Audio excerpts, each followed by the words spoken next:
Assalamualaikum warahmatullahi wabarakatuh. Apa kabar anak-anak ibu semuanya? Mudah-mudahan anak-anak ibu dalam keadaan sehat dan tetap semangat untuk mengikuti pembelajaran jarak jauh. Hari ini kita bertemu dalam pembelajaran pendidikan agama Islam dan budi pekerti kelas 1 sekolah dasar. Kita masuk kepada pembelajaran yang keempat, yaitu bersih itu sehat, dengan subtema pembelajaran bersuci. Baik anak-anak ibu semuanya, sebelum kita lanjutkan pelajaran kita hari ini, marilah kita berdoa bersama. Berdoa mulai. A'udzubillahi minasyaitonirrajim. Bismillahirrahmanirrahim. Rabbi shrahli sadri wa yassirli amri wahlul 'uqdatam min lisani yafqahu qawli. Amin. Tujuan pembelajaran kita hari ini adalah ketika anak-anak ibu telah selesai mengikuti pembelajaran hari ini, diharapkan anak-anak ibu mampu mengartikan apa itu bersuci dan mampu mengetahui macam-macam bersuci. Mari kita lihat arti bersuci. Apakah itu bersuci? Bersuci itu adalah menghilangkan kotoran. Hal-hal yang kita lakukan untuk menghilangkan kotoran itu dinamakan dengan bersuci. Badan, pakaian, tempat salat harus bersih. Ketika kita membersihkan badan, pakaian, tempat salat, rumah, dan lain sebagainya, itu kita sudah dinamakan dengan bersuci. Apakah yang bisa kita gunakan sebagai alat untuk bersuci? Alat yang bisa kita gunakan untuk bersuci adalah air. Ya, air bisa digunakan untuk membersihkan semuanya. Ketika tidak ada air, maka yang akan kita gunakan adalah tisu, atau bisa juga diganti dengan batu. Sekarang kita lihat macam-macam bersuci. Apa sajakah yang termasuk kepada bersuci? Yang pertama ada namanya mandi.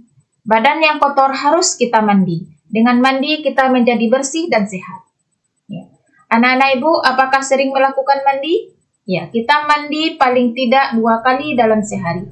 Pagi ketika kita bangun tidur dan sore ketika kita sudah selesai melakukan aktivitas kita sehari-hari. Yang kedua macam bersuci itu namanya istinja. Tahukah anak-anak ibu apa itu istinja? Ya, istinja ini dalam bahasa Minangnya sama dengan cebok. Ya, istinja itu membersihkan kotoran setelah buang air kecil atau buang air besar. Jadi ketika anak-anak ibu selesai melakukan buang air kecil atau buang air besar, jangan lupa untuk beristinja atau cebok. Ya.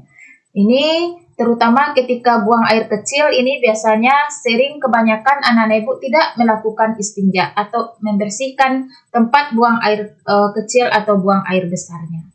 Ya, membersihkan tempat keluar pipisnya. Setelah pipis dia kabur begitu saja. Seharusnya dia bersihkan dulu dengan menggunakan air, baru kita pergi agar kita menjadi orang yang bersih dan sehat.